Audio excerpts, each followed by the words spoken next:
Hello dear students, मेरा नाम है इंद्रजीत सिंह और आप मुझे देख रहे हैं हमारे चैनल आरटी एकेडमी पर। आरटी एकेडमी पर हम कर रहे हैं फिजिक्स, केमिस्ट्री, मैथ्स और बायोलॉजी के ईयर लॉन्ग लेक्चर सीरीज, यानी पूरे साल का कोर्स हम करेंगे आरटी एकेडमी पर आपके साथ। और ये जो कोर्स हम कर रहे हैं, ये जो सेशंस हम ले रहे हैं, वो आपके बोर्ड एग्जामिनेशंस और स्कूल एग्जामिनेशंस को ध्यान में रखते हुए ले रहे हैं।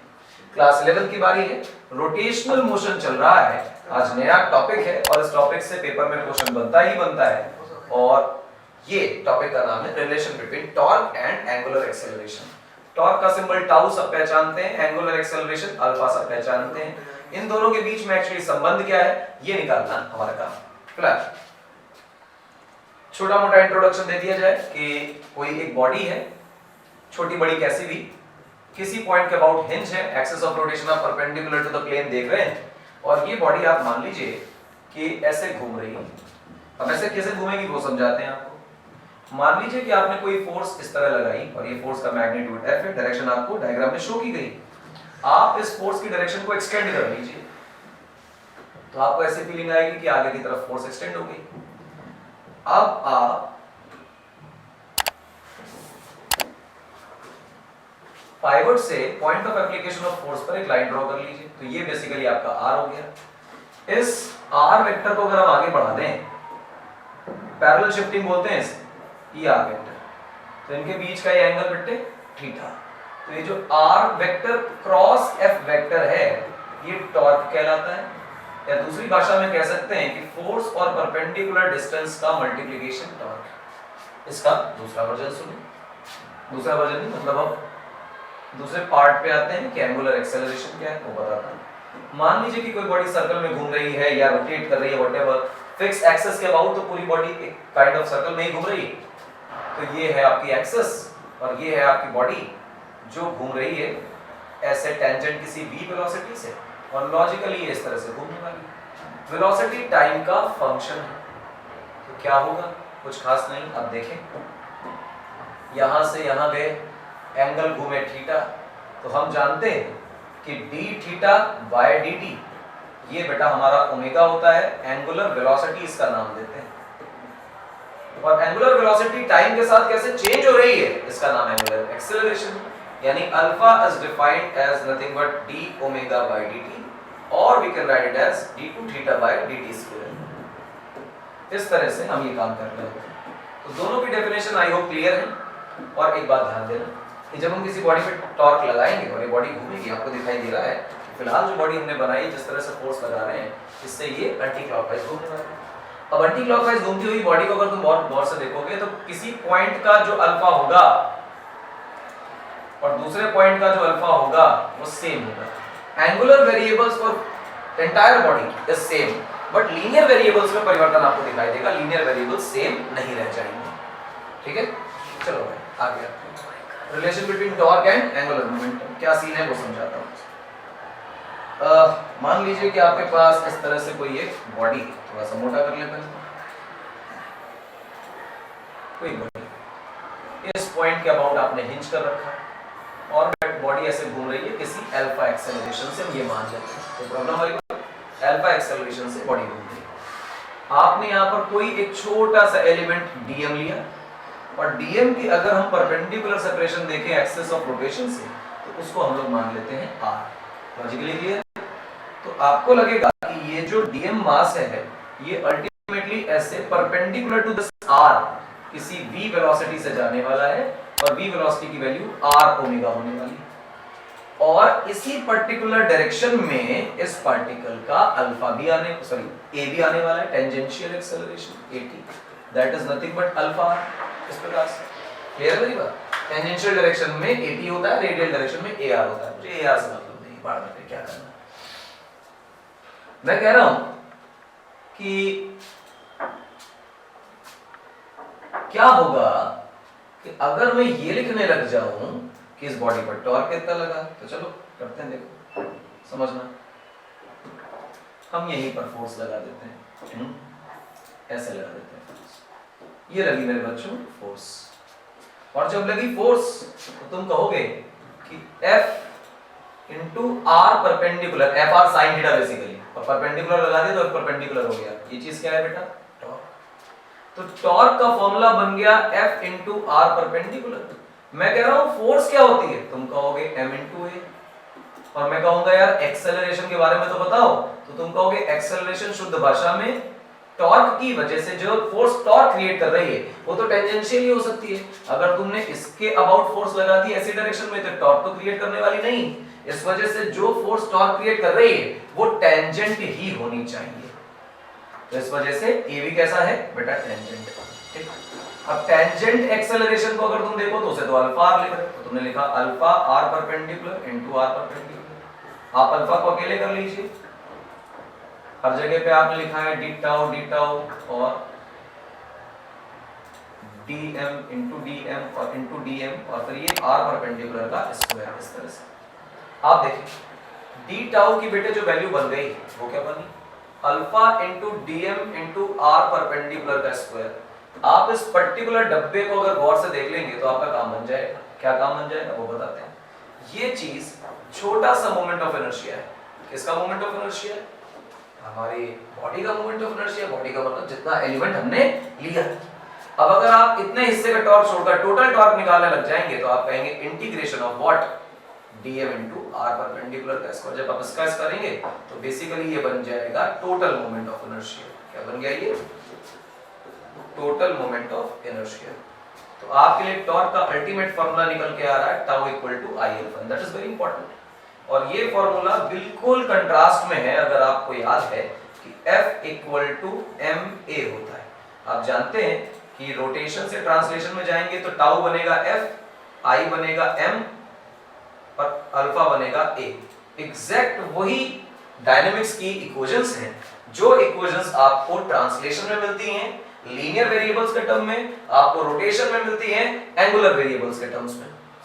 आसान है, डिफिकल्ट नहीं है। तो डेरिवेशन आपके दिमाग में रहनी चाहिए। अगर ये है बहुत अच्छा है। चलो बहुत बढ़िया, आगे बढ़ते हैं। कुछ इसके सवाल देखते हैं या इस फॉर्मूले को ही एक बार जरा दोबारा घूर कर देख लेते हैं, काम आएगा। टाउ का फॉर्मूला है बेटे आई अल्फा, और ये टाउ किसी एक फोर्स का नहीं, ये नेट टॉर्क है। विशेष ध्यान रखें। आप ऐसा कहना चाहते हैं इसमें कि टाउ और आई ये दोनों चीजें are taken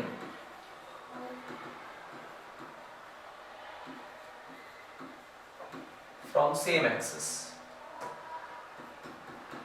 जिस एक्सिस से आपने टॉर्क लिखा है उसी एक्सिस से आप मोमेंट ऑफ इनर्शिया लिख रहे होंगे, अन्यथा आपका आंसर नहीं आएगा।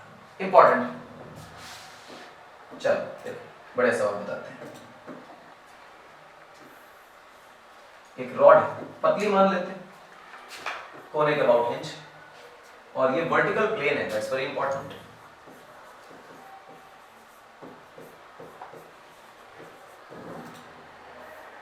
वर्टिकल प्लेन होने का मतलब है कि अगर मैं यहां से इसे रिलीज करूंगा तो अपने वेट की वजह से ये नीचे घूमेगी, और घूमेगी तो शायद अब ये ऐसे जाने वाली है, जिसको हम कहेंगे अंकल क्लॉकवाइज यानी क्लॉकवाइज। अगर मैंने इससे ले रखा है मास m का और इसकी लंबाई ले रखी है l, तो लॉजिकली घूमने तो वाला है। किस वजह से घूमेगा, चल थोड़ी रहा है, mg की वजह से। mg का टॉर्क भी है, और वो टॉर्क इसे घुमा रहा है, वेट फोर्स नहीं घुमा रही है, फोर्स की टॉर्क उसे घुमा रहा है। अच्छा, mg का टॉर्क उसे घुमा रहा है, mg कहां काम करेगा। तो आप जानते हैं कि जो वेट होता है वो हमेशा सेंटर ऑफ मास पे काम करता है, और रॉड का सेंटर ऑफ मास हम चैप्टर में कैलकुलेट कर चुके हैं कि L/2 पर होता है। और आप ये पाएंगे कि वेट लगने लगा नीचे, और आपने कहा कि ये W इक्वल टू mg काम कर रहा है। और अब अगर आप कहें कि टॉर्क कितना है साहब, तो टॉर्क की वैल्यू आएगी फोर्स इनटू परपेंडिकुलर डिस्टेंस। आप पाएंगे यहाँ पर कि जो एक्सिस ऑफ रोटेशन से फोर्स की परपेंडिकुलर डिस्टेंस है बेटा वो L/2। तो ये हमने टॉर्क निकाल लिया। अब आप मोमेंट ऑफ इनर्शिया निकालिए।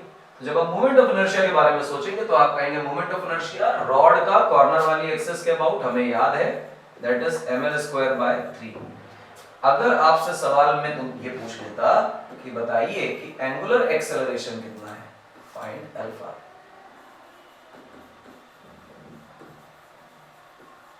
At the time of release. Release करते वक्त इसका एंगुलर एक्सेलरेशन कितना है, तो आप जानते हैं रिलेशन क्या है, tau equal to I alpha. तो अल्फा की वैल्यू क्या बन जाएगी बेटा, टाउ अपॉन आई। टाउ की वैल्यू आप निकाल चुके हैं टॉर्क की, mg/L/2 divided by moment of inertia भी आप लिख चुके हैं ml²/3। m से m, l से l कैंसिल होगा, तो आपके पास आएगा 3g/2l। तो एक्सेलरेशन, एंगुलर एक्सेलरेशन की वैल्यू आई 3/2g/l। स्टैंडर्ड रिजल्ट है, रिजल्ट भी याद हो जाए ना भी हो तो फर्क नहीं पड़ता है, लेकिन जो प्रोसीजर है इसको करने का वो दिमाग में सेटल होना चाहिए। आगे देखो बच्चों, यही रॉड है, ये ऐसी, और इस बार वो ऐसी नहीं, थोड़ी सी मुंह होती है, और इसे उसी कॉर्नर के अबाउट दोबारा हिंज किया गया। हॉरिजॉन्टल लाइन क्या है वो आपको रेफरेंस के लिए दिया जा रहा है, ठीक, यानी ये जो लाइन है this is nothing but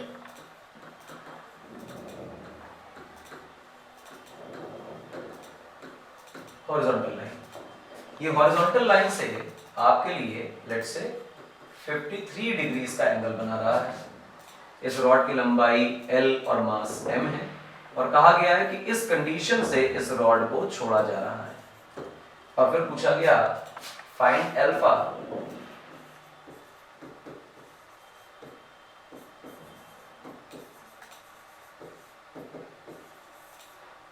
at the time of release.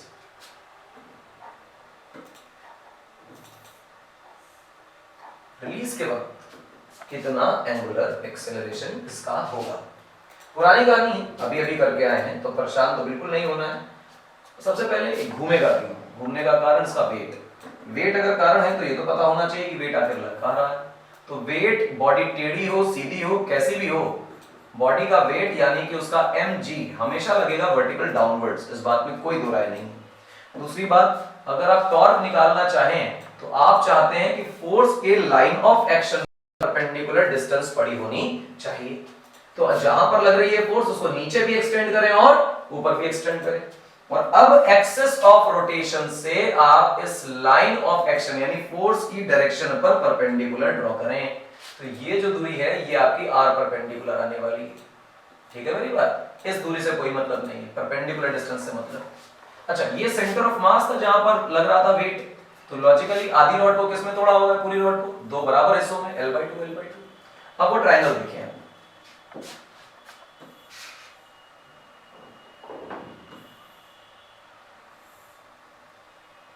शायद आपको कुछ समझ आ रहा होगा कि टॉर्क निकालने के लिए वो जो एंगल बना रखा है ट्रायंगल, वैसा मैंने कुछ बना दिया। आपको यहाँ पे एंगल शायद 53 दिख रहा है, ये लेंथ L/2 जो हाइपोटेन्यूज है वो L/2 नजर आ रहा है, और जो ये लाइन है वो r परपेंडिकुलर नजर आ रही है। निकालना क्या है, r परपेंडिकुलर, गौर से देखो कैसे निकलेगा। हम लिखेंगे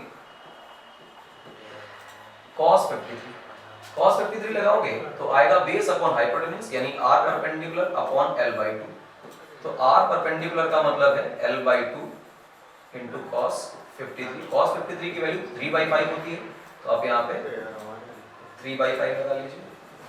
3/10L ये आपका r परपेंडिकुलर, ये आ गया।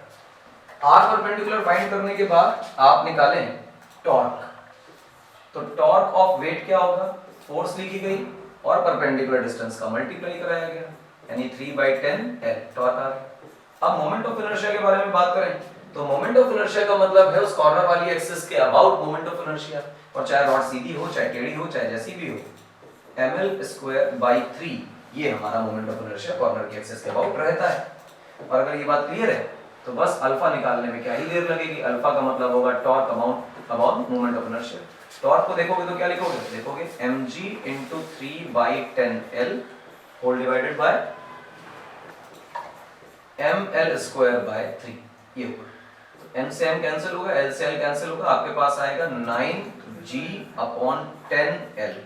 तो अल्फा की जो वैल्यू आ रही है वो आ रही है 9g/10L। ये इंपॉर्टेंट है। तो इस तरह से जब भी कभी अल्फा का सवाल है तो दिमाग में आना चाहिए जिस पॉइंट के अबाउट बॉडी को हिंज किया है उस पॉइंट पे निकालना है एंगुलर एक्सेलरेशन। तो एंगुलर एक्सेलरेशन के लिए दो चीजें जरूरी हैं, एक निकालना है टॉर्क, दूसरा निकालना है मोमेंट ऑफ इनर्शिया, इसलिए मोमेंट ऑफ इनर्शिया आने चाहिए। इसी का एक और सवाल करते हैं।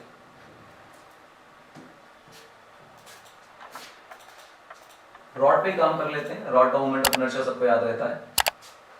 एक्सिस ऑफ रोटेशन जो है वो ये इस तरह से, और ये जो पॉइंट है ये सेंटर ऑफ मास है। पता चलता है कि सेंटर ऑफ मास से एक्सिस ऑफ रोटेशन पास हो गई। ये जो बॉडी है इसका मास m, length l, uniform rod है, और अब इस पर जो फोर्स लगाई जा रही है वो फोर्स यहां लगाई जा रही है ऐसे, और इस फोर्स को अगर आप गौर से देखें तो ये l/4 डिस्टेंस पर हमने लगाई, l/4 डिस्टेंस पर लगाई। क्लियरली l/4 तो काफी दूर हो गया, यहां पर लगेगी l/4, ये एक्यूरेट है। ये रही दूरी आपकी l/4, यहां लग रही है फोर्स कुछ f, और पूछा जा रहा है कि जब फोर्स लगाई गई तो बताइए एंगुलर एक्सेलरेशन क्या होगा।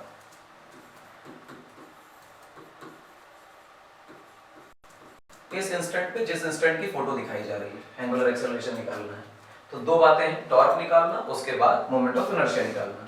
टॉर्क निकालें, मोमेंट ऑफ इनर्शिया निकालें, दोनों को सॉल्व करें, आ जाएगा एक्सेलरेशन। टॉर्क की चर्चा करते हैं।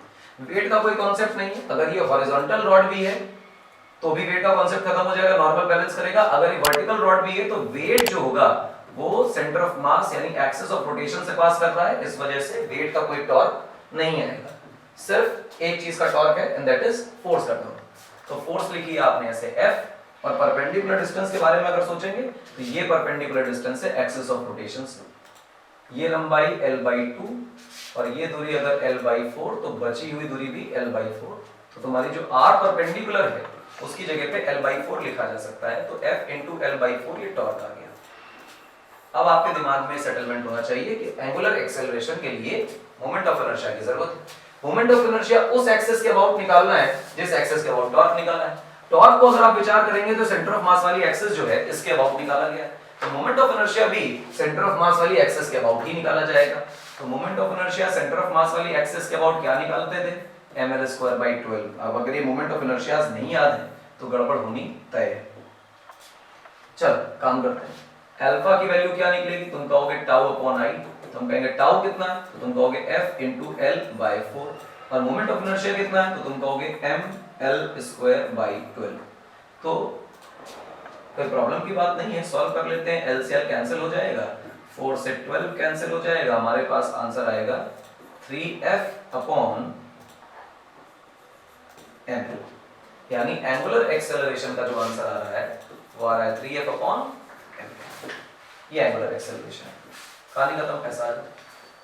अब शेप बदलेंगे या कुछ भी करेंगे तो अल्टीमेटली बदलेगा क्या, बदलेगा मोमेंट ऑफ इनर्शिया। रिंग ले लें, डिस्क ले लें, अलग अलग एक्सिस को उनको पाइवोट कर दें, कहानी यही रहने वाली है। टॉर्क आप फोर्स इनटू परपेंडिकुलर डिस्टेंस से निकालेंगे और मोमेंट ऑफ इनर्शिया आपको याद होना चाहिए। क्या है, आगे बढ़ जाते हैं। एक नया कॉन्सेप्ट आपको दे रहे हैं, दैट इज एंगुलर मोमेंटम। ये बहुत खूबसूरत चीज है। एंगुलर मोमेंटम क्या है, मैथमेटिकली देखो कैसे। मैं एंटायर बॉडी के लिए नहीं डिफाइन करूंगा, मैं पहले पॉइंट मास के लिए डिफाइन करूंगा। ये पॉइंट मास है, किसी पर्टिकुलर डायरेक्शन में किसी v वेलोसिटी से जा रहा है, और इसका लीनियर मोमेंटम अगर मैं लिखने की कोशिश करूं तो लीनियर मोमेंटम का फॉर्मूला बनेगा m into v वेक्टर, यानी कि जिस दिशा में होगा ये वेलोसिटी वेक्टर उसी दिशा में आएगा हमारा लीनियर मोमेंटम वेक्टर। ये बन गया। क्लियर है मेरी बात। इसे ऑब्जर्व करने के लिए आपने कहीं x एक्सिस बनाई, कहीं y एक्सिस बनाई और कहीं z एक्सिस बनाई। अब आप यहां बना रहे हैं x, यहां बना रहे हैं बेटा y और यहां बना रहे हैं बेटा z। तो क्या किया जाएगा, अपने ओरिजिन से इस पार्टिकल को मिला दिया जाएगा। जब आप मिलाएंगे तो कहेंगे ये पोजीशन वेक्टर है इस पार्टिकल का। वेलोसिटी वेक्टर और पोजीशन वेक्टर के बीच में कितना एंगल है, वो एंगल निकालने के लिए आप इस वेलोसिटी वेक्टर को एक्सटेंड कर लेंगे, और एक्सटेंड करने के बाद ये जो एंगल मिलेगा थीटा, ये थीटा एंगल मिलेगा वेलोसिटी और आर वेक्टर के बीच। तो एंगुलर मोमेंटम कैसे निकाला गया, इस पॉइंट को O बोल देते हैं। जैसे टॉर्क वगैरह किसी पॉइंट के अबाउट निकाले जा रहे थे, वैसे एंगुलर मोमेंटम भी इसी के अबाउट निकाला जाएगा। तो ओरिजिन के अबाउट एंगुलर मोमेंटम की डेफिनेशन है R vector cross P vector, यानी इस पोजीशन वेक्टर और लीनियर मोमेंटम वेक्टर का क्रॉस प्रोडक्ट क्या कहला रहा है, एंगुलर मोमेंटम।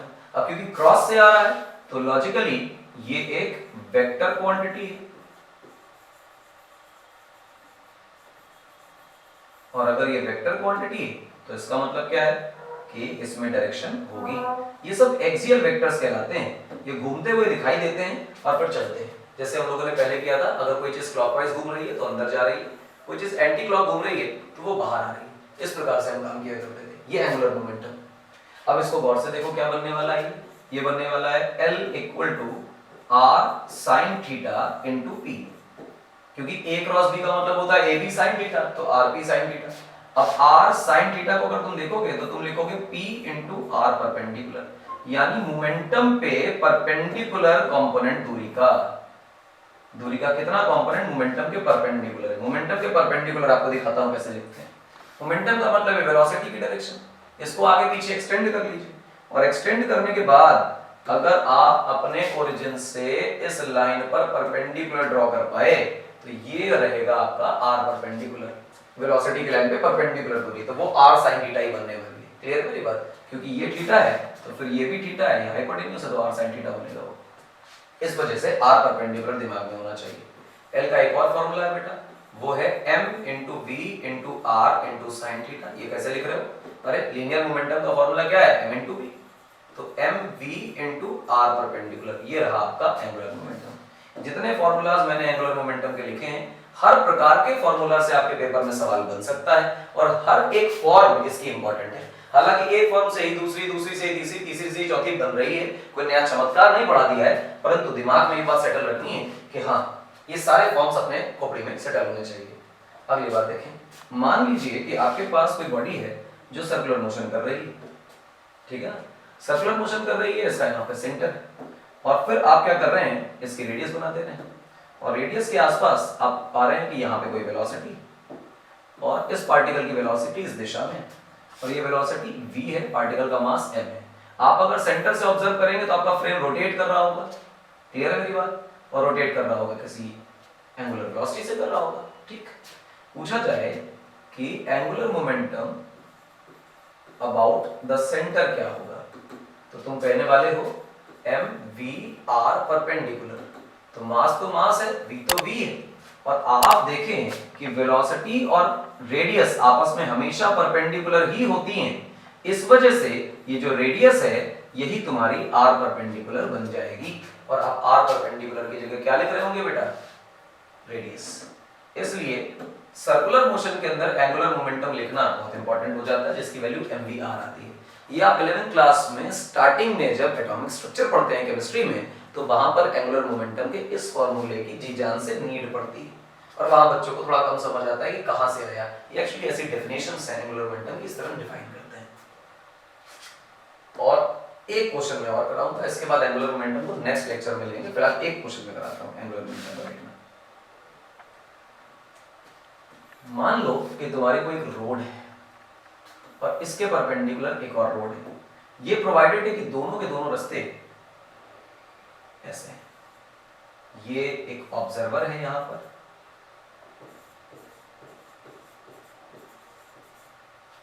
और ये 40 मीटर मान लेते हैं।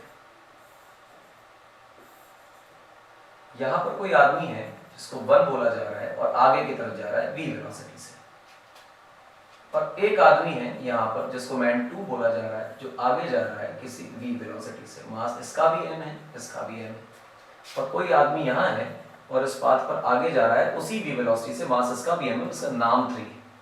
तो आपसे पूछा जा रहा है इन दोनों को मिला भी लो, और मिलाने पर ये कह दो कि इन दोनों के बीच की दूरी कितनी है, 50 मीटर्स, बढ़ में जाएगा 50। कह रहा है angular momentum of 1, angular momentum of 2 and angular momentum of 3 with respect to observer क्या होगी। जो ऑब्जर्वर मैंने रेस्ट पे रखा हुआ है वो ऑब्जर्वर इनके लिए एंगुलर मोमेंटम क्या ऑब्जर्व करेगा। तो 1 का तो तुम्हें एंगुलर मोमेंटम 0 नजर आना चाहिए, तुम सीधा पीछे पड़ जाओगे कि सर ऐसा कैसे 0 नजर आना चाहिए। तो देखो इसकी वेलोसिटी वेक्टर कहाँ है, आगे, पार्टिकल से इसको जोड़ने वाली लाइन कहाँ है, आगे, और आपको दिखाई दे रहा है दोनों एक ही डायरेक्शन में हो गए, एक ही डायरेक्शन में, तो थीटा की वैल्यू 0। और आप जानते हो कि एंगुलर मोमेंटम का फॉर्मूला क्या होता है बेटे, mv/r sin थीटा। और जब भी कभी थीटा हो जाएगा 0 तो sin थीटा हो जाएगा 0, सारा का सारा सन्नाटा। अब अगले पार्टिकल सेकंड पे आओ, वेलोसिटी बेटा ऐसे और r वेक्टर बेटा ऐसे, दोनों के बीच में एंगल कितना, 90 डिग्री। तो बेसिकली हम कह देंगे कि m into v into perpendicular distance जो है वो बच्चा 40 है, ये एंगुलर मोमेंटम। थर्ड पार्टिकल के लिए मास m है, वेलोसिटी v है, पर जो लाइन इन्हें मिला रही है ये लाइन परपेंडिकुलर नहीं है वेलोसिटी के। तो अगर परपेंडिकुलर बनाना है तो क्या करें, तो कुछ ना करें, इसकी वेलोसिटी को फिर से एक्सटेंड कर लें। अरे एक्सटेंड करेंगे तो पुरानी वेलोसिटी है, और जब पुरानी वेलोसिटी से परपेंडिकुलर तो वही 40 मीटर का है, इसका मतलब इसका भी एंगुलर मोमेंटम mv इंटू 40 आने वाला है। विशेष ध्यान दीजिए कि इस पार्टिकल को कहां जा रहा है उसकी लाइन ड्रॉ कर लेनी है, और अपने ओरिजिन से उस लाइन पर परपेंडिकुलर ड्रॉ कर देना है, और ज्योमेट्री से अगर तुम्हें वो r पता है तो उसका मल्टीप्लाई करके एंगुलर मोमेंटम निकाला जा सकता है। अच्छी प्रॉब्लम है, तीन बातें बता रही, r और v अगर सेम डायरेक्शन में हो जाए तो एंगुलर मोमेंटम 0 हो जाएगा, परपेंडिकुलर हो जाए तो मैक्सिमम हो जाएगा। ये कॉन्सेप्ट है एंगुलर मोमेंटम का। इसके कुछ बढ़िया नीट के पीवाईक्यू करेंगे अगले लेक्चर में, और अभी इस काम को यहाँ पर हम रोकते हैं। आज के लेक्चर को बेटा यहाँ पर कंक्लूड करते हैं। मैंने सफिशिएंट डेटा आपको दिया, एंगुलर एक्सेलरेशन और टॉर्क का रिलेशन, उसके कुछ बेसिक अच्छे सवाल, और उसके बाद एंगुलर मोमेंटम क्या होता है उसकी डेफिनेशन, और साथ में उसकी बढ़िया एक दो प्रॉब्लम कराएंगे। अगले लेक्चर में एंगुलर मोमेंटम की शानदार प्रॉब्लम्स कराएंगे और एंगुलर मोमेंटम कंजर्वेशन भी सिखाएंगे।